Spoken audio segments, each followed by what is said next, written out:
It is Bones. And in this one, let's go ahead and take a look at some custom work that I did on my Bane Megafig from McFarlane.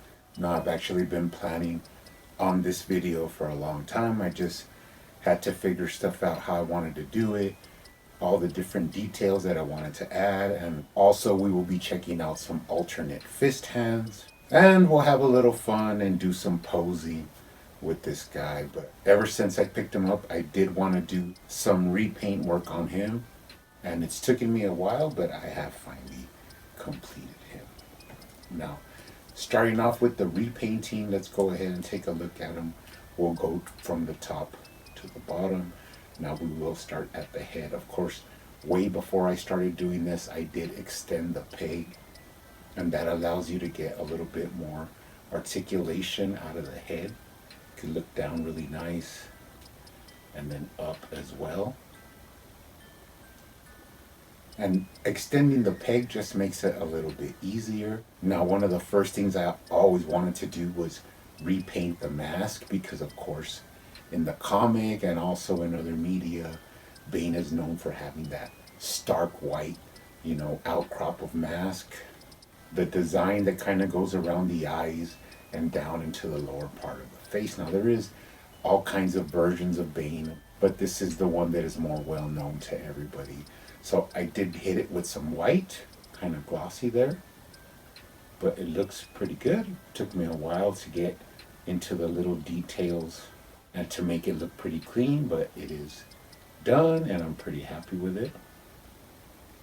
I also added a little bit more brighter red to the eyes, because they were like a really dirty dark red.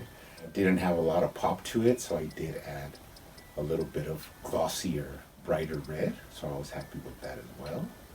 Now, one paint detail I did do that I had been wanting to do was I added a little bit of glow-in-the-dark paint green to the veins.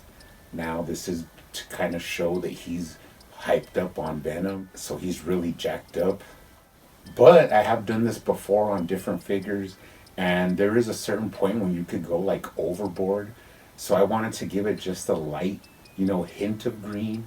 But little did I know that once you hit it with the black light, actually the tubes already glow on their own in the black light.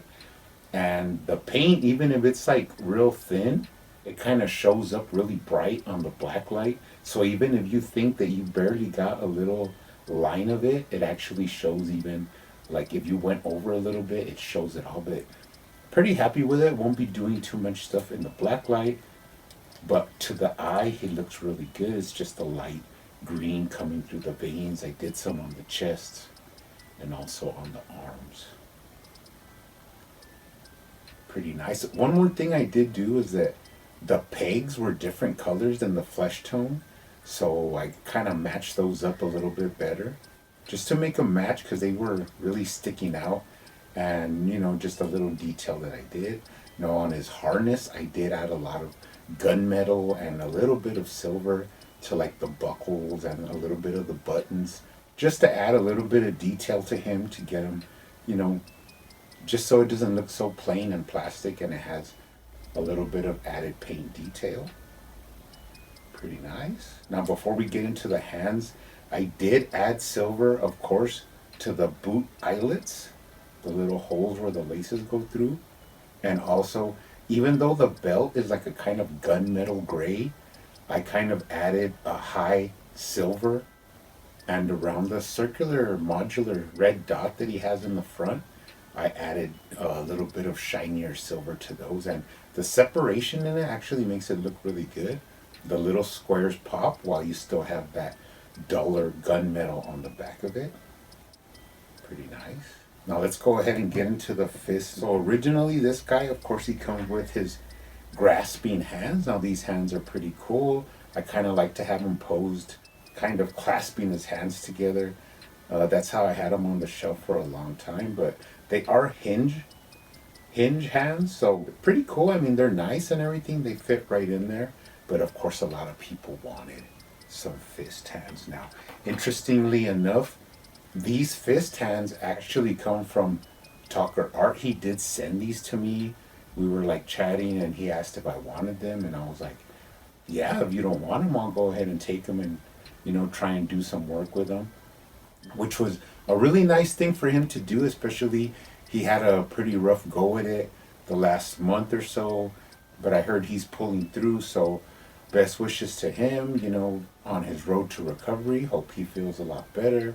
But I think that he originally got these from Professor Bex, who was another guy I had met on Instagram. Now he 3D printed these and I'm not sure if he was selling them or whatever, but he also offered to send me some, so pretty cool. But I did already go ahead and get these. Now what I kind of wanted to do was the ones that came painted, they have like silver on the knuckles, kind of on the dusters there, and then they have some, skin tone. But the thing about these is that they're like straight pegged, so basically when you pop off the hands, these straight pegs kind of like go right into the hole, and they do fit. There's nothing wrong with them, but the only downside is that they have no articulation at all. They do swivel, but there's no hinge there, which, I mean, if you're going to take photos with these or whatever, it's not a big deal. They are really nice and they work. I just kind of wanted to add my own little touch, and I also wanted them to be more flesh tone. So what I ended up doing was painting the other ones that came with it. They were unpainted, and I painted them in a flesh tone, so the knuckles are actually showing through. And then what I did is I actually added some McFarlane ball joints in here. Now what was cool about this is with mine it's the same thing, but they have the little, the added articulation. So if you pop this in there, the fist goes in and they still have swivel, but they do have a added articulation to moving back and forth. And then you can find the other way around and then hinge the wrist the other way. So it's just a little bit of added articulation to some cool fists. Take some pictures with them. You could alternate it. Put one of the grasping hands on one side and put the fist on the other. Now to take out these grasping hands, you got to be real careful when you first do that. You got to put them in hot water and just let them soften up. And once you feel this part is like really squishy, then go ahead and pop this out. It should pop right out, but it does take a little bit. If it doesn't pop out, it means that it's not soft enough. So it was pretty easy once I did it a couple times, but just be careful when you're doing that. But then you can have the both fists in there. Take some cool pictures. Now I did do some other custom stuff painting, like on his little control apparatus that he has for the Venom. I added a red dot and a green dot, like little lights. And then I also added some silver, like high silver little tones, just to different parts of these little pieces that go with the Venom. And of course on the back, I added little dots to the buttons there, little gunmetal.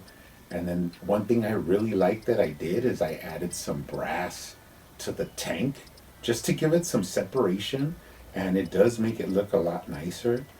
Some Venom on the backs on the triceps here on the back look pretty nice. And I did add a little bit of high silver to like the control module thing that's on the back of his head. So all in all, pretty cool paint detail. Not too much work, but it does make a big difference, especially like taking photos, beating up Batman and stuff like that. Really makes it a complete package. Now, I did hear another thing that I didn't really like, and that was that, well, somebody reviewed this and they were like, oh, this is basically a statue. If you want a figure that just stands straight up and doesn't move, then this is the Bane for you. And I was like, typical, gaslighter making up stuff that's not true. So let's do a little montage of all the poses I was able to get this guy into on my turntable, which was kind of hard. It did take me a while to get all the different poses and for him to actually rotate. But let's do a little montage of the different poses you could get him into.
So all in all, really happy with this Bane. I'm happy with all the little details I added. He looks awesome. Love the fist. Shout out to Talker Art and Professor Bex for hooking me up with those. But this guy's gonna look really awesome up there on the shelf.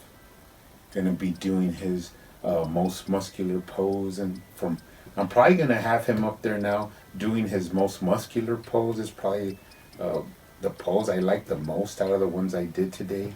But anyways, you guys keep hunting out there, keep collecting, keep customizing, and I will see you on the next one.